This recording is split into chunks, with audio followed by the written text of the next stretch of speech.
It's the Bayou Classic, Grambling versus Southern.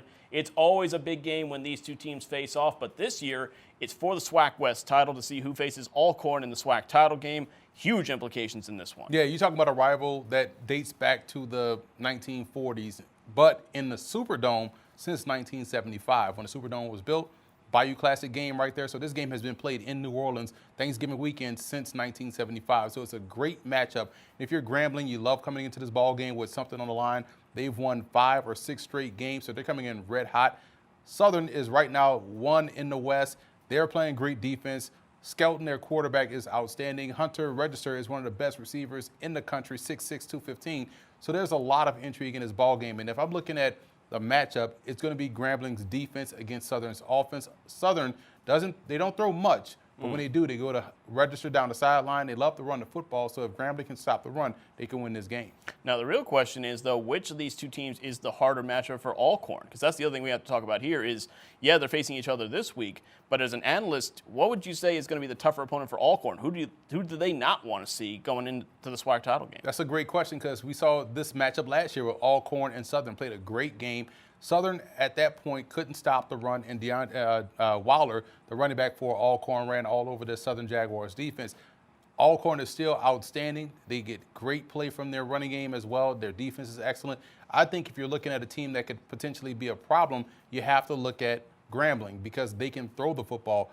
Jeremy Hickbottom is outstanding and working touchdown and check down. So Grambling's passing game could potentially give Alcorn a problem more so than Southern being able to run the football because I think that's running right into the teeth of that defense. So going back to the Bayou Classic now, who wins this ball game and why? Oh, this is going to be tough.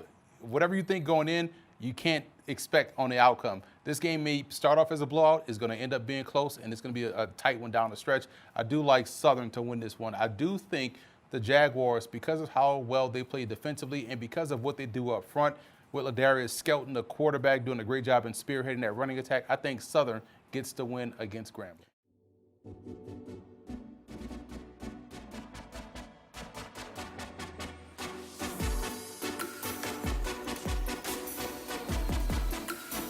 I don't think you should overlook the Ivy League because right now, this past 2018 NFL season, 24 current Ivy League player or former Ivy League players were on NFL rosters, which is the highest in the FCS. So the pro development that I've seen personally over the last 5 seasons has definitely translated to the NFL level, and you're seeing guys consistently choose Ivy League programs over FBS programs, which definitely speaks to education and also the talent level of the football that's being played in the Ancient Eight. What I like most about the coaches is that they have a sense of ownership with the program. So you're going to see the same coach every year when you go to the Ivy League, and that kind of gets the buy-in from us in the media, from the student athletes. They know, hey, I know Coach Sarace at Princeton is going to be there when I get there, when I want to go there. And that right there kind of helps build the mystique of the Ivy League. Just kind of you saw it with Bobby Bowden at Florida State or those type of coaches, Lou Holtz at Notre Dame. And when you see these Ivy League coaches consistently remain at the same program, it just builds up the level of prestige for the program, but also the university because they can speak to both. What I like most about going to the Ivy League is the tradition. I'm a football nerd, a football nut. I love tradition. So when you go to the Yale Bowl and that Bulldog is sitting outside, you love to see that. You go to a Harvard-Yale game and you see the amount of people that are there for this game that has been played over 100 years. You go to Harvard and you're seeing a stadium that has been there since the 1940s, one of the more iconic stadiums that we've seen in college football. When you talk about the Princeton football facility, outstanding facility, but when you walk into their football offices, you see the Heisman trophies, you see the Campbell Award trophies, you see the Ivy League championships. All of these are iconic trophies that you see, the Bushnell Cup at these particular places. So the tradition alone is what ropes you in. And it's almost weird because you're sitting there watching this football game and you kind of see it in black and white vintage film. It's like you're going back in time when you're on campus, and it just makes the game so much fun to call, so much fun to watch, and so much fun to break down.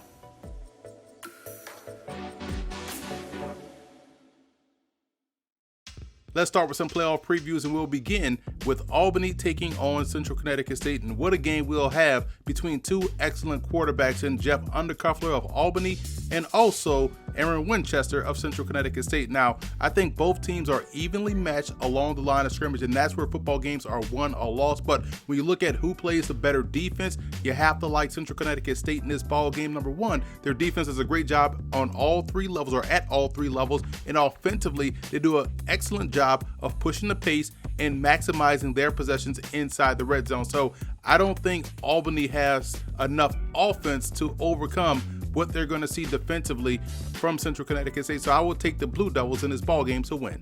We have another matchup between two evenly matched teams in Furman and Austin Peay. And Furman was the talk of the town earlier in the year because of how well they dominated at the line of scrimmage in the run game. And their run game is potent. It's going to give Austin Peay some problems, but you also have to talk about the Governor's ability to run the football as well as throw the football with their dual threat QB, Javon Craig. I think when you look at Austin Peay's defense and how well they're able to swarm to the football along with what they're able to do on both ends of offense, I think they have enough to get by the Paladins. If you love running backs, you're going to love this matchup between Holy Cross and Monmouth. You're talking about Holy Cross's Dominic Cozier and Monmouth's Pete Guerrero, who is the best running back in the FCS, leading rusher in the FCS as well. And I think it will come down to which defense can you trust. Holy Cross has played some very good defense throughout the course of this season, but I like how Monmouth's defense has started to put together impressive games. The last 3 weeks, they've done a fantastic job of getting to the quarterback, turning the ball over, and getting off the field on third down. So you combine that with an explosive offense, I like the Hawks to win.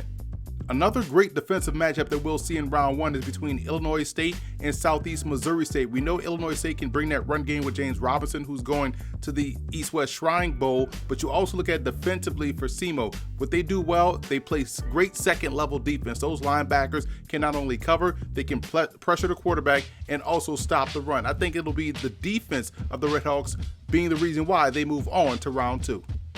Be sure to order your copy of the Go-Go Offense by Coach Brennan Marion on footballgameplan.com/GoGoOffense. Coach Marion goes through the ins and outs of his explosive offense, one that's tearing up the college football field and putting a lot of points on the scoreboard. Again, you can order your copy at footballgameplan.com/GoGoOffense. Back to the playoff matchups and what could possibly be the quickest game out the weekend. Kennesaw State takes on Wofford in two option offenses hitting the field. So when you have two offenses that are very similar and stylistically what they do, you have to look at which defense can get the key stops to win this ball game. And for my money, I'll look at Wofford's defense being one of the more underrated units of their football team this season. I think the Terriers defense gets a very close win against the Owls of the Big South Conference. Then we move on to Louisiana, where Nichols plays host to North Dakota. I like what Nichols brings to the table. Defensively, Sully Leach is an outstanding defensive lineman. He's going to be a big part of the reason why I believe they knock off North Dakota, who will try to come in with that ground game and lean on that Colonel's defensive front. So look for Nichols' defense and complementary offense from Chase Forcade to get the win. We head up the road to Hammond, Louisiana, where Southeastern Louisiana plays host to Villanova. And what I like about the Lions offense is how versatile and multiple it is. You're going to see multiple quarterbacks. You're going to see them be able to run the football as well as they can throw the football. And their offensive line is one of the best, in my opinion, in the Southland Conference. Now, what I like about Villanova in this ball game is how versatile and multiple they are defensively and how they match up in the secondary. And is that multiplicity and versatile nature of their secondary is the reason why I like them to win this ball game. They can match up well against Southeastern Louisiana, so look for the Wildcats to go on the road and get the win. And finally, San Diego, who seems to do a great job in the first round of the playoffs the last 3 seasons, traveled to Northern Iowa to take on the Panthers. San Diego's offense, led by wide receiver Michael Bandy, will be a problem early on in this ball game. But when you look at Northern Iowa's defense, it's been consistent all season long, so I think they will slow down San Diego's offense enough to steal away a few possessions and let their offense do a great job of slowly taking the air out of the football and grinding out a very tough win. So that's it for this week's episode of the FCS Kickoff. Be sure to follow us on all of our social media accounts and be sure to check out and subscribe on iTunes to the Football Game Plan's FCS Opening Drive podcast, where David Hashagen and myself will keep you up to date to what's going on around the FCS.